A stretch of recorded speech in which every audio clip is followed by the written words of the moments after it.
In this video, I'm going to show you how to create individual and course blogs as well as private journals and talk about how these can be used in your course to promote discussion and reflection amongst your students.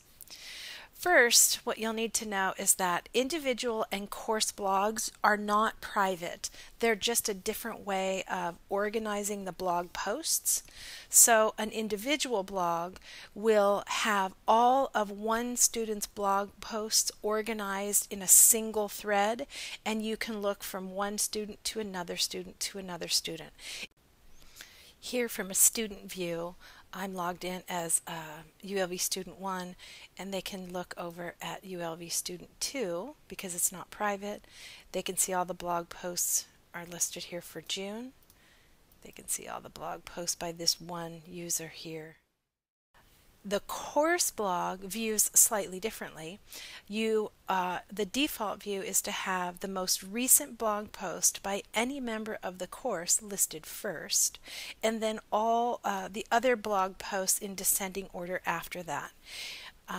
If I go and do that one, I'm in again as a student view. Here's a course blog instead of one that's individually organized.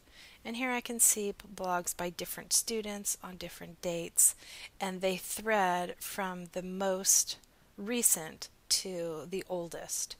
And you can, let's say I want to see just the post by this student over here listed on the right, it is possible to narrow down the course blog one student at a time. The steps, now that you know the difference between the individual and the course blog, here are the steps for creating them. They both begin at the same location, and then one of your options is which kind of blog you would like to have. The first thing you're going to do is go to the Tools area on your control panel and select Blog. I am here on my instructor area, and there's a place called Course Tools here in the control panel. When I select the title once, it expands all the course tools that I've turned on, and they're listed alphabetically. So the directions were to go to Blogs by selecting that one time, and the center area will change so that you now see all the options for the blog tool. We're not deploying one yet. We're going to create a blog, and then we're going to go into a content area and deploy it. So you can see I have a bunch of blogs already here in my sandbox, but I'm going to use the Create Blog button, and then I get all the setting options for the blog. So again, I expanded the tools on the control panel, selected Blog, and then chose the Create Blog button. Now I need to do the settings. So I must give the blog some kind of a title.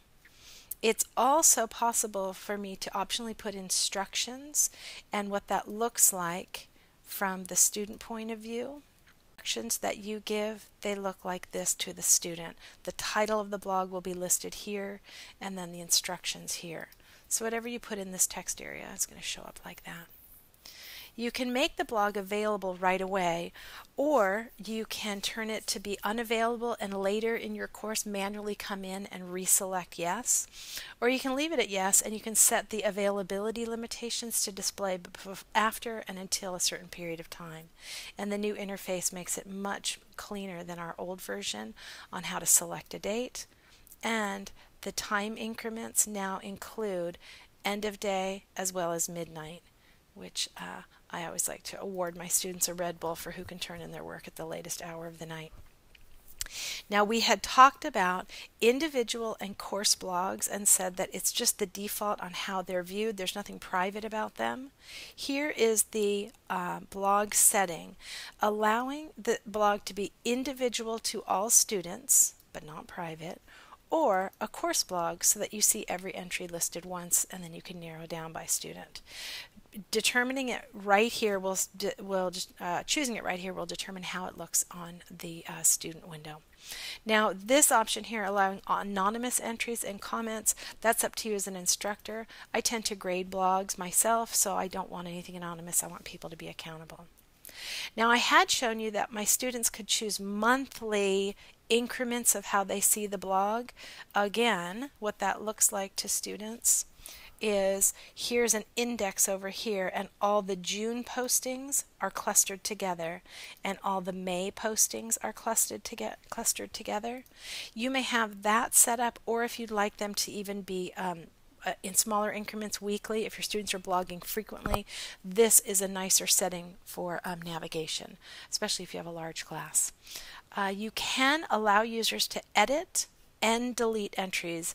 I recommend this in the instance where you have students who spell poorly and realize it later and would like to go in and change their own entry for dignity reasons. Allowing students to delete comments, that's up to you.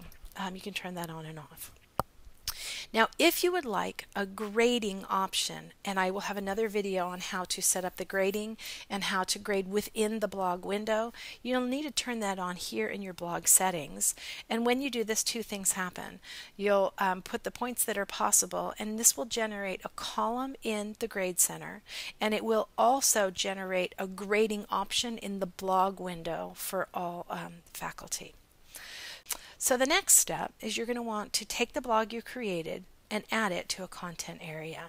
So now that the blog is done, you'll go into one of your content areas from your control panel, and then it's in the interactive tool menu. You'll see all the tools that promote discussion, collaboration with your students are organized here in this menu. So you'll select blog from the list, and now it's going to take you to all the blogs that you have previously created, and you'll see I called one course blog, and I also called one individual to all users. It is possible to create a brand new blog from this window, thus avoiding going into the course tools. I like to show you the full set so you realize how the tools interface with a content area. So because we created one here, they're already listed, and now we simply want to link to a blog. I'll select one. We'll choose next, and now this blog is going to be nested in this content area over here. Had I written any instructions, I can add more in this area, and then I can make things available and do some date restrictions again. Once you've set that up, the students will come across the blog in a content area organized the way that you'd like it.